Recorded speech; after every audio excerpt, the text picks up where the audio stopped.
Bonjour, bienvenue à l'enregistrement du culte pour ce dimanche Quasimodo Geniti.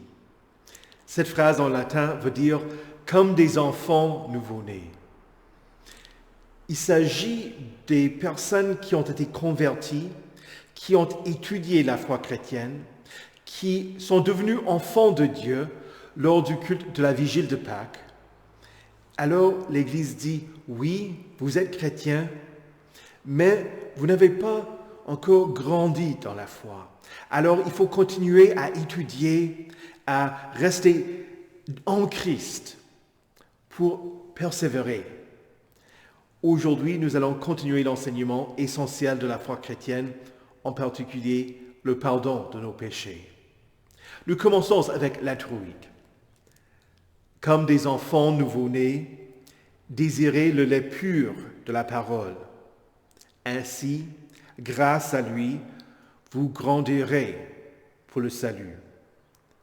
Les liens de la mort m'avaient enserré, et les angoisses du séjour des morts s'étaient emparées de moi. Oui, tu as délivré mon âme de la mort, mes yeux des larmes, mes pieds de la chute. Je marcherai devant l'Éternel au pays des vivants. Comment pourrais-je rendre à l'Éternel tous ses bienfaits envers moi? Je lèverai la coupe des délivrances et je ferai appel au nom de l'Éternel.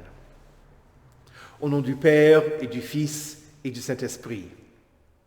Amen. Confessons nos péchés. Dieu Tout-Puissant, Père miséricordieux, je confesse devant toi, moi, pauvre et misérable pécheur, toutes mes iniquités et mes péchés par lesquels je t'ai offensé et mérité ta juste colère et ton châtiment, dans le temps et dans l'éternité. Je m'en repens de tout mon cœur. Je regrette sincèrement de les avoir commis, et je te supplie, par ta grâce infinie, et par les souffrances amères et la mort innocente de ton Fils bien-aimé, Jésus-Christ, mon Seigneur, de m'accorder ta grâce et ta miséricorde. Amen. Dans le psaume 32, nous lisons « Heureux celui dont la transgression est enlevée et dont le péché est pardonné. Heureux l'homme à qui l'Éternel ne tient pas compte de sa faute et dont l'esprit ne connaît pas la ruse. » Jésus-Christ est mort pour expier vos péchés. Le Dieu Tout-Puissant l'a envoyé afin que vous soyez pardonnés par la confiance en Jésus-Christ. Tous vos péchés ont été enlevés. Jésus a expié tous vos péchés. Allez en paix, mettons votre confiance en Jésus-Christ, votre Sauveur. Amen. Prions. Accorde-nous, Dieu Tout-Puissant, de garder toute notre vie la joie et la lumière pascale, et de parvenir un jour à la gloire de la résurrection, par Jésus-Christ, ton Fils, notre Seigneur, qui vit et règne avec toi et le Saint-Esprit, un seul Dieu, maintenant et pour les siècles des siècles. Amen. Écoutez avec respect et recueillement les lectures pour ce dimanche Quasimodo Geniti, tout d'abord dans les Actes des Apôtres au chapitre 2, les versets 42 à 47. Ils persévéraient dans l'enseignement des apôtres, dans la communion fraternelle, dans la fraction du pain et dans les prières. La crainte s'emparait de chacun, et il se faisait beaucoup de prodiges et de signes miraculeux par l'intermédiaire des apôtres. Tous ceux qui croyaient étaient ensemble et ils avaient tout en commun. Ils vendaient leurs propriétés et leurs biens, et ils en partageaient le produit entre tous en fonction des besoins. Chaque jour, avec persévérance, ils se retrouvaient d'un commun accord au temple. Ils rompaient le pain dans les maisons, et ils prenaient leur nourriture avec joie et simplicité de cœur. Ils louaient Dieu et avaient la faveur de tout le peuple. Le Seigneur ajoutait chaque jour à l'Église ceux qui étaient sauvés. Ici prend fin la lecture des Actes des Apôtres. Écoutez également l'épître dans la première lettre de Pierre au premier chapitre, les versets 3 à 9. Béni soit Dieu le Père de notre Seigneur Jésus-Christ. Conformément à sa grande bonté, il nous a fait naître de nouveau à travers la résurrection de Jésus-Christ pour une espérance vivante, pour un héritage qui ne peut ni se détruire, ni se souiller, ni perdre son éclat. Il vous est réservé dans le ciel à vous qui êtes gardés par la puissance de Dieu au moyen de la foi pour le salut prêt à être révélé dans les derniers temps. C'est ce qui fait votre joie, même si maintenant, puisqu'il le faut, vous êtes pour un peu de temps attristés par diverses épreuves. Ainsi, la valeur éprouvée de votre foi, beaucoup plus précieuse que l'or, qui est périssable et que l'on soumet pourtant à l'épreuve du feu, aura pour résultat la louange, la gloire et l'honneur lorsque Jésus-Christ apparaîtra. Vous l'aimez sans l'avoir vu, vous croyez en lui sans le voir encore, et vous vous réjouissez d'une joie indescriptible et glorieuse, parce que vous obtenez le salut de votre âme pour le prix de votre foi. Ici prend fin la lecture de l'Épître. Écoutez enfin l'Évangile de Jean au chapitre 20, les versets 19 à 31. Le soir de ce même dimanche, les portes de la maison où les disciples se trouvaient rassemblés étaient fermées, car ils avaient peur des chefs juifs. Jésus vint alors se présenter au milieu d'eux et leur dit « Que la paix soit avec vous ». Après avoir dit cela, il leur montra ses mains et son côté. Les disciples furent remplis de joie en voyant le Seigneur.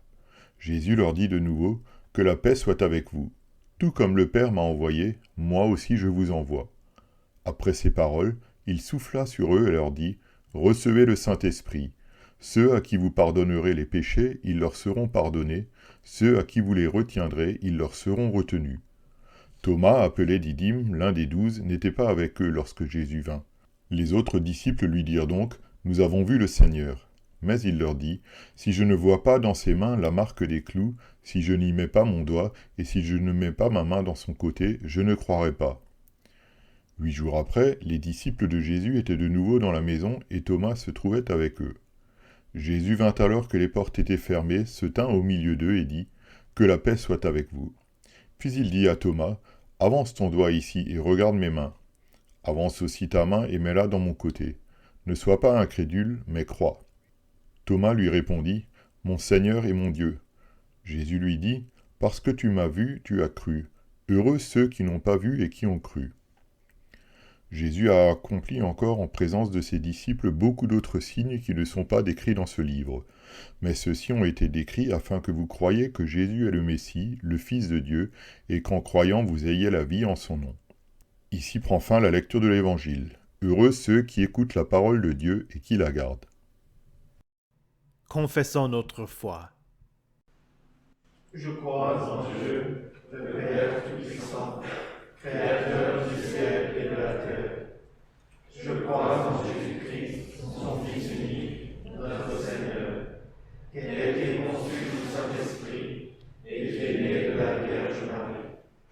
Il a souffert sous Ponce Pilate, il a été crucifié, il est mort, il a été enseveli, il est descendu aux enfers, le troisième jour, il est ressuscité des morts, il est monté au ciel, il siège à la droite de Dieu, le Père Tout-Puissant, et il viendra de là pour juger les vivants et les morts. Je crois au Saint-Esprit, la Sainte Église universelle, la communion des saints, la rémission des péchés, la résurrection de la chair et la vie éternelle. Amen.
Prions le Seigneur.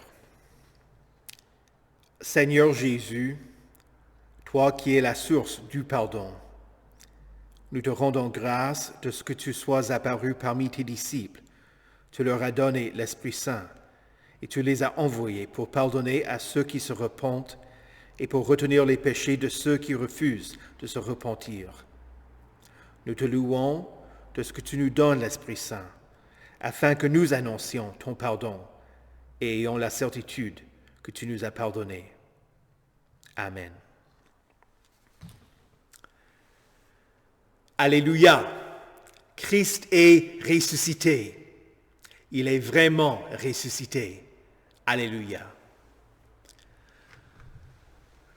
Tout au début de son ministère, des gens ouvrirent le toit d'une maison où Jésus enseignait, pour y faire descendre leur ami dans l'espoir que Jésus le guérisse. Vous savez ce que Jésus a dit à cet homme? « Mon enfant, tes péchés te sont pardonnés. » Les spécialistes de la loi s'énervèrent et se demandèrent pour qui Jésus se prenait. Ils l'accusèrent d'avoir blasphémé.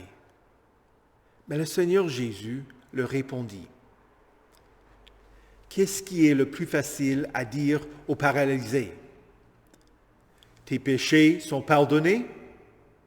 Ou, lève-toi, prends ton brancard et marche, afin que vous sachiez que le Fils de l'homme a sur la terre le pouvoir de pardonner les péchés. Je t'ordonne, dit-il au paralysé, lève-toi, prends ton brancard et retourne chez toi. D'un point de vue humain, il semble que dire « tes péchés sont pardonnés » soit la chose plus facile à dire, parce qu'on ne peut pas voir le pardon. Mais pour Jésus, pardonner à l'homme était plus difficile que de le guérir. Jésus peut pardonner aux hommes, non pas parce qu'il est le Dieu Tout-Puissant. Comme le Tout-Puissant, il peut guérir n'importe qui. Mais parce qu'il allait subir la punition que mérite le péché, Jésus peut pardonner.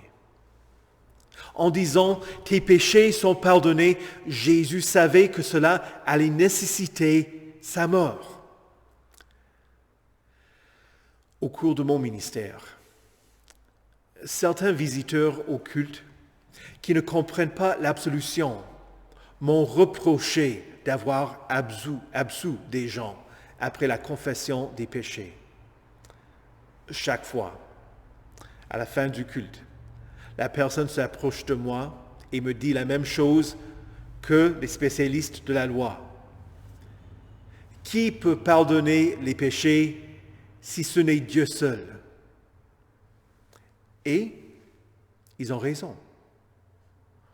Mon pardon ne vaut pas grand-chose. Je ne suis pas Dieu. Mais j'ose pardonner à ceux qui se confessent être des pécheurs et qui mettent leur confiance en Jésus. Pourquoi? Parce que le pardon que j'offre n'est pas le mien. Le pardon que j'offre est celui de Christ.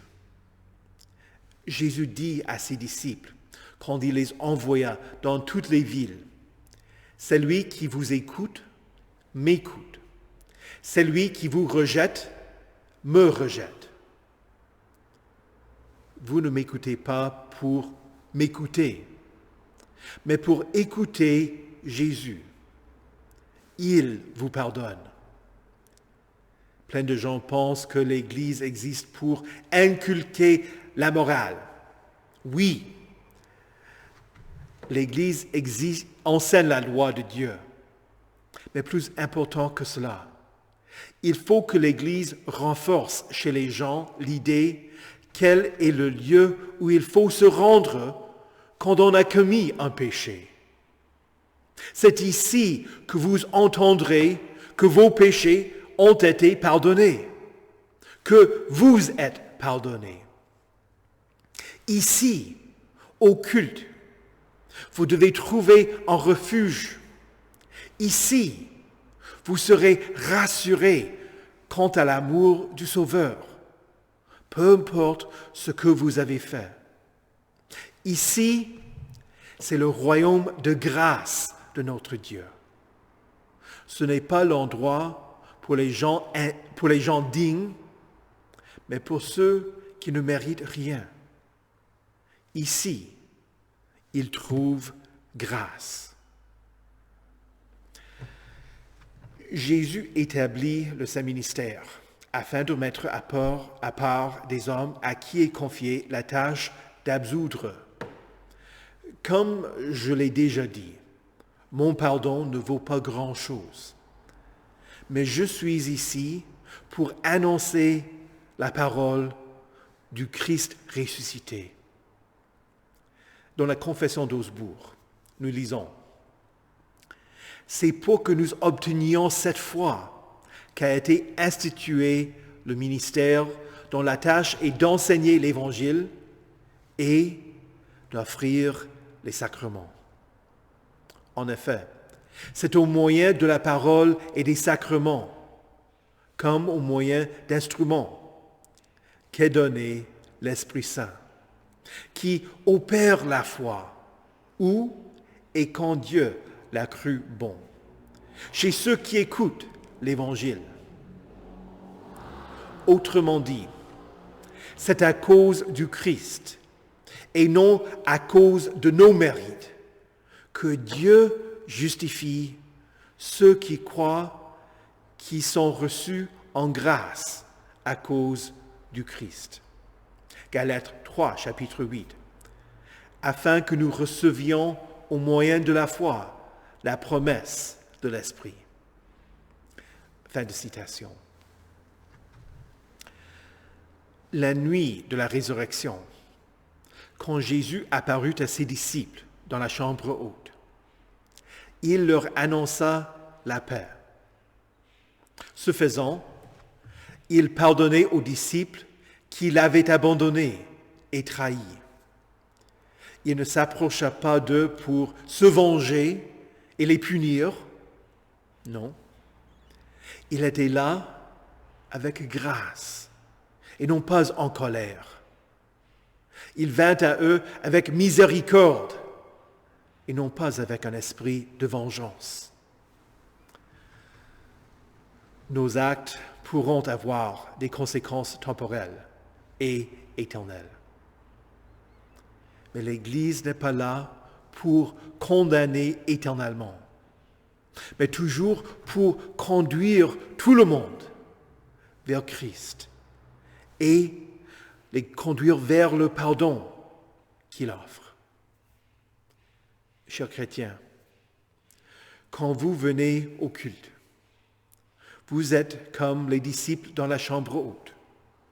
Vous avez péché contre Dieu et contre vos prochains. Mais Jésus est en ce lieu. Il vous parle. Vous ne l'entendez pas. Vous parlez d'en haut, sa voix venant du ciel. Mais le Seigneur vous parle à travers un homme pécheur. Christ dit à ses disciples, « Ceux à qui vous pardonnerez les péchés, ils leur seront pardonnés. Ceux à qui vous les retiendrez, ils leur seront retenus. » Notez que Jésus parle au pluriel. Ce n'est pas à Pierre seulement qu'il dit cela, mais à tous les disciples. Ainsi, nous comprenons que Jésus parlait à tous les apôtres et qu'il s'agit d'une parole pour toute l'Église, pour tous les chrétiens. Dans le document Traité sur le pouvoir et la primauté du pape, nous lisons « Il faut reconnaître que les clés reviennent, non à la personne d'un seul homme, sûr, mais à l'Église, comme en témoignent de nombreux arguments très clairs et très solides. En effet, le Christ, parlant des clés dans Matthieu chapitre 18, le verset 25, ajoute: là où 2 ou 3 seront assemblés sur terre, etc., il attribue les clés souverainement et sans intermédiaire à l'Église. Et encore, dans le grand catéchisme, nous lisons: nous croyons que dans la chrétienté, nous avons la rémission des péchés qui s'opère au moyen des saints sacrements et de l'absolution. Et, en outre, des multiples paroles de consolation de l'Évangile tout entier. Par conséquent, sont à leur place ici ce qu'il y a lieu de prêcher au sujet des sacrements et, en un mot, l'Évangile entier et tous les ministères de la chrétienté. Il est nécessaire que ces choses soient pratiquées sans trêve, car, bien que la grâce de Dieu ait été acquise par le Christ et que la sainteté ait été opérée par le Saint-Esprit au moyen de la parole de Dieu, dans la réunion de l'Église chrétienne, nous ne sommes néanmoins jamais sans péché, à cause de notre chair que nous portons encore au cou.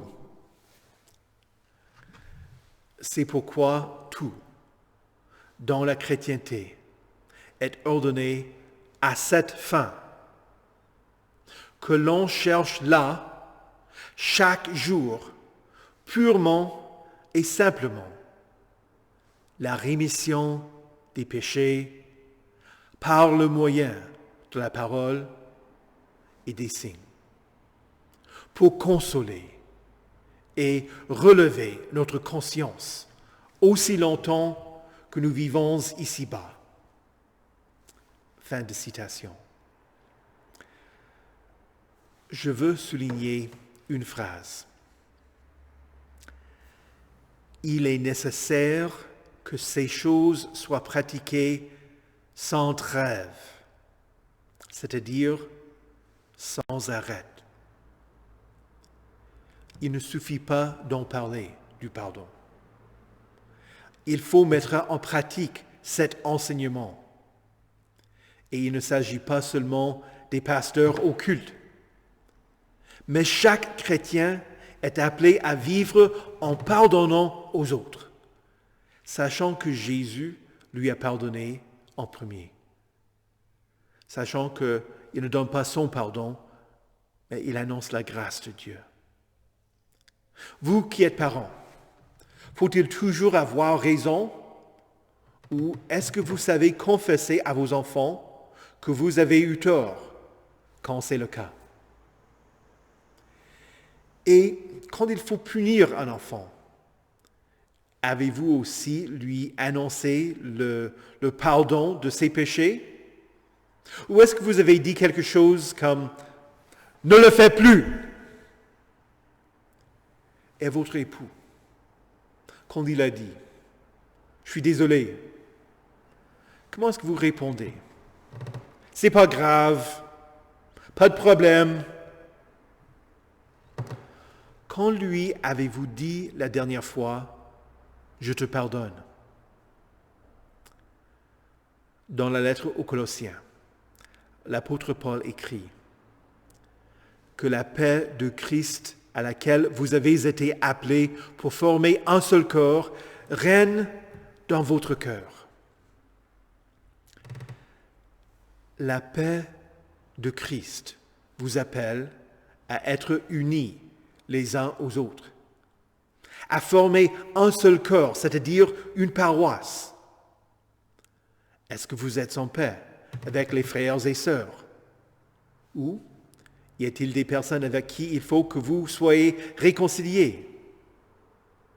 Avez-vous enlevé la poutre de votre œil pour voir comment vos actes ont pu blesser, même si ce n'était pas fait exprès?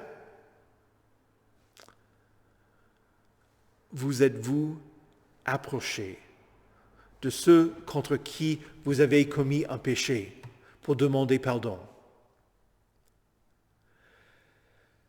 Est-ce que la paix règne dans votre cœur? Ou y a-t-il de l'animosité et un désir de ne pas pardonner? Ce n'est pas facile de vous humilier et d'admettre que vous avez fait du mal. L'homme pécheur veut se justifier et blâmer l'autre. Paul écrit aux Éphésiens: « Soyez bons et pleins de compassion les uns envers les autres. Pardonnez-vous réciproquement, comme Dieu nous a pardonnés en Christ. » Alors je vous pose la question: à quoi est-ce que cela ressemble? Je te pardonne parce que Dieu en Christ nous a pardonnés, tous les deux. Ayant entendu sa confession, Nathan dit au roi David: « L'Éternel pardonne ton péché. » Écoutez quelques paroles de l'absolution de la Bible. Jésus a lui-même porté nos péchés dans son corps, sur le bois, afin que, libérés du péché, nous vivions pour la justice. C'est par ces blessures que vous avez été guéris. 1 Pierre, chapitre 2, le verset 24. Heureux celui dont la transgression est enlevée et dont le péché est pardonné. Heureux l'homme à qui l'Éternel ne tient pas compte de sa faute. Le psaume 32, les versets 1 et 2. L'Éternel dit, en effet, je pardonnerai leurs fautes et je ne me souviendrai plus de leurs péchés. Jérémie chapitre 31, le verset 34. Déclaré juste sur la base de la foi, nous avons la paix avec Dieu par l'intermédiaire de notre Seigneur Jésus-Christ. C'est aussi par son intermédiaire que nous avons accès par la foi à cette grâce dans laquelle nous tenons ferme. Romains chapitre 5, les versets 1 et 2. La toute première fête de Pâques, Jésus envoya ses disciples avec cette promesse. Ceux à qui vous pardonnerez les péchés, ils leur seront pardonnés. Ceux à qui vous les retiendrez, ils leur seront retenus. De la même manière que les premiers disciples ont été pardonnés par Jésus, vous l'êtes aussi. Jésus donna son Esprit Saint aux disciples et il vous l'a donné aussi. Jésus envoya ses disciples pardonner à ceux qui reconnaissent leurs péchés et retenir le péché de ceux qui ne l'admettaient pas. Et vous, écoutez la voix de Jésus aujourd'hui. Croyez sa parole. Le Seigneur vous dit, mon enfant, tes péchés te sont pardonnés. Allez en paix. Pardonnez au nom de Jésus. Amen. Christ est ressuscité. Il est vraiment ressuscité. Alléluia. Prions le Seigneur. Après chaque demande, je vous invite à répondre en disant « Seigneur, aie pitié ». Pour la paix, là où il y a des conflits, pour la fin des guerres dans ce monde, pour cette nation et ses citoyens, afin qu'ils travaillent pour le bien-être commun, pour les frères en Christ, pour qu'ils demeurent ensemble, pour la réconciliation entre ceux qui sont en conflit, et pour une vie paisible parmi les membres d'une même famille. Prions le Seigneur. Seigneur, aie pitié. Pour l'unité de l'Église, pour qu'elle enseigne la vérité que Jésus révèle à travers sa sainte parole, pour ceux qui errent et suivent les fables habilement conçues, et pour les faux enseignants, afin qu'ils se repentent de leurs erreurs et n'introduisent plus de doctrines qui conduisent à la perdition. Prions le Seigneur. Seigneur, aie pitié.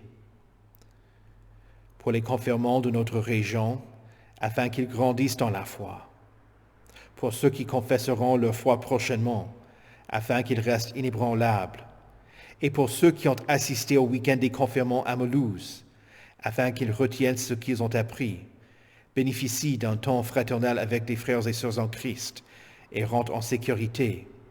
Prions le Seigneur. Seigneur, aie pitié. Pour le projet missionnaire au centre-ouest de la France, pour les perdus qui ne confessent pas le Seigneur, pour ceux qui n'ont jamais entendu l'Évangile, pour ceux qui l'ont entendu mais qui n'y croient plus, pour ceux qui sont loin d'une paroisse, pour les efforts évangéliques des paroisses de notre synode, ainsi que pour nos églises sœurs à travers le monde. Prions le Seigneur. Seigneur, aie pitié. Pour les personnes physiquement blessées, pour les malades, pour les faibles et les infirmes, pour les personnes ayant des déficiences mentales, pour les aveugles et les sourds, pour les personnes isolées, pour les pauvres, pour les veuves et les orphelins, pour les femmes enceintes, et pour toute autre personne que nous nommons dans nos cœurs et qui ont besoin du soutien de Christ.